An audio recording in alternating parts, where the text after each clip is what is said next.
Almost all of the film is shot against a green screen, so it's up to the visual effects department and the visual effects art department to create all the backgrounds from scratch using images in the style of the comic book. I'm a visual effects designer, or sometimes referred to as a visual effects art director. That means when they talk about something being in the background, I've got to visualize what that particular thing in the background is going to look like. The only exterior shot in the movie, well, they're the only handful. There's the 3 right here. This horse sequence we did shoot outside, but that wasn't the sky of the day. I will take the dailies footage and I can literally grab those still frames, load them up in Photoshop, pull a key off of the blue screen and start illustrating what the final visual effects shot is going to look like based off of the footage we shot the day before. I think at that point it became more exciting because you start to really see, even in sort of skeletal stages, what's coming and what's happening. And I think you get even more into it then and you get momentum, and when you start seeing those things come alive, it's really exciting, you know. Usually in a movie, you're trying to figure out what the look is going to be, or you're trying to get into the vision of the director or the project.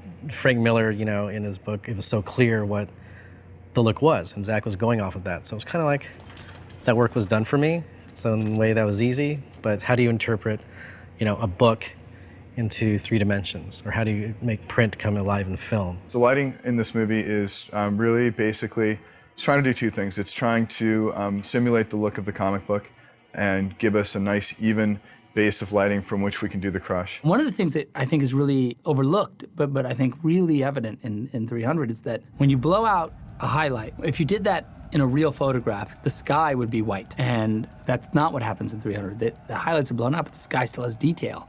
And in some ways, even though that sounds super simple, it's an incredibly sort of different from the way you see. One of the devices that we use to create that high contrast look is called crushing, where we take all the digital information in the film at the low end, which is towards the blacks, and all the digital information at the high end, which is towards the whites, and we compress it so that there's a lot less information, but there are a lot more black portions of the image and a lot more white portions. What eventually winds up happening is the contrast lines, where the blacks feather into the mid-range, are very smooth and very much like Frank's drawings. It also takes the colors in the mid-range and makes them blossom, so that it has a very painterly effect. It looks a little bit like some of the watercolor washes that Frank uses. It affects, of course, the way we do then everything else. Do a film based on a graphic novel, we need to colorize things in a particular graphic way. Otherwise, it basically becomes a contemporary, you know, historical epic, which wasn't Zach's intention, you know, and he said that straight up. When we made 300, we had to adhere to a strict set of rules for the production of the movie when we said we're going to make it look like a graphic novel. I looked at that and thought, well, why can't we actually have that kind of stylization during the movie? Why do our skies have to be, you know, photographic skies? Maybe we can make them a little bit painterly. Maybe we can actually push the film in this kind of weird world between live action and almost animated film. Every piece of it needs to be manufactured and revisualized because you can't film anything that's real. If Zach is, you know, composing shots to mimic Frank Miller's particular boarding style and so on, I'm trying to colorize the shots to mimic Lynn's color styling. Looking at what she had done for the graphic novel, I thought it'd be interesting to actually kind of try and mimic that. One of the things I've been doing is using coffee stain skies, which is, you know, literally me getting, you know, balsamic vinegar or watercolor or whatever, coffee stains, and getting a nice texture on a piece of paper and then scanning that texture in, and then actually mixing those watercolor textures into a photographic sky. What's going to end up being the look of the movie is that there's no difference between what's real and what's virtual. It allows you to have these actors and to have them play very believable characters in a very fantastic world.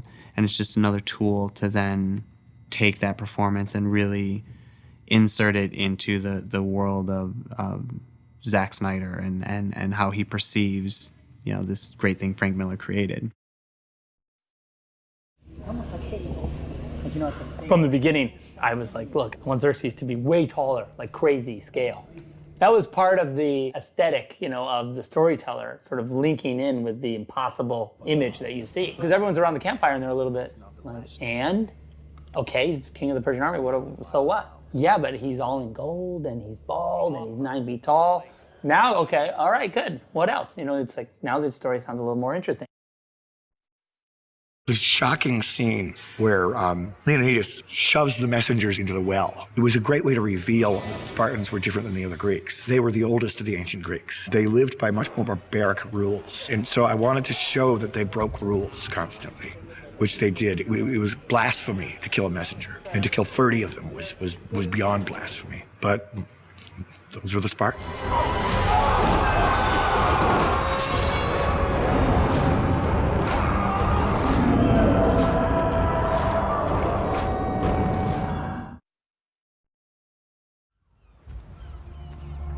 I think of any movie I've done, this has the highest number of difficult shots. In terms of the visual effects elements that we shot 8,631 visual effects elements. It's my record. Let me guess. You must be Xerxes. The trick of this scene really is a huge height differential. Xerxes is supposed to be 7.5 feet tall. He's played by Rodrigo Santoro. But in actuality, Rodrigo and Jerry Butler are exactly the same height. So we had to figure out a way to make these two characters a drastically different size, but keep the quality of the interaction natural and convincing and not draw the viewer out of the movie. Frank's book shows that Xerxes is almost 1.5 heads taller than Leonidas. So we did a test of that. And so the 10-foot version of Xerxes was outrageous. He just looked like a giant. He just looks huge. So we made him 8 feet tall, and that still looked a little big. So we went to 7 feet. He looked a little small at 7 feet, so we settled on 7.5. We totally had to come down to 7.5 feet from 10 feet because of the ridiculousness of 10 feet. 7.5 feet tall for two actors that are the exact same size, it just shows how over the top Xerxes is too. Everything about him is over the top, so scale is also. Let us reason together. Some of the work we did just in camera. You know, since a camera only has one eye, it's limited in its ability to tell the difference between a big object far away and a small object close up. Leonidas was shot with one camera, and Xerxes was shot with another camera. The camera that shot Xerxes was using the same perspective that it would have if it shot him normally, it was just a little bit closer.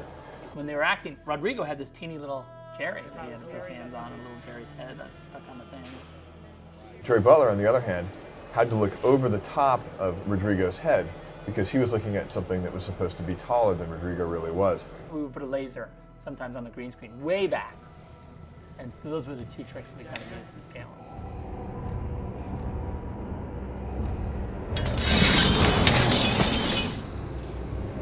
With the Wall of the Dead, if you look at Frank's drawing, it's almost like the bodies are like cresting like a wave, like washing down on him. And that was really, I think, the thing that was the biggest challenge.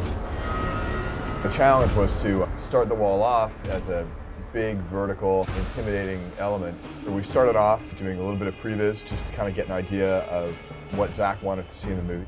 Chris and I talked about it a lot, about what the aesthetic of the fall would be. And we decided we really need to see him get hit by a body, to see him poof, fall down. We couldn't reset and do it a bunch of times because it took a long time to carry the body